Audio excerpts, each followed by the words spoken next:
Hello. Let's talk about the letter Y, which is the 25th letter of the alphabet.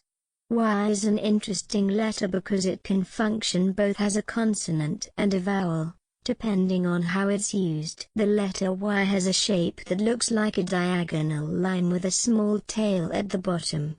It is important to remember how to draw the letter Y correctly, so that you can recognize it when you see it and write it properly. As a consonant, the letter Y makes a sound that is similar to the letter Y. Some common words that start with the letter Y include yellow, year, and yesterday. As a vowel, the letter Y can make many different sounds, such as in the words fly, my, and baby. Words that have the letter Y in them are all around us.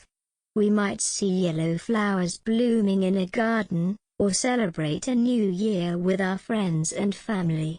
We might also have memories of things we did yesterday, or feel proud of a baby's first steps. Remembering the letter Y is an important step in learning how to read and write.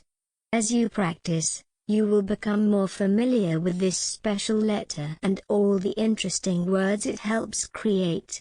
So let's give a big Y for the letter Y, and get ready to continue exploring the wonderful world of language. Please support our channel by clicking like and subscribe buttons. Thank you.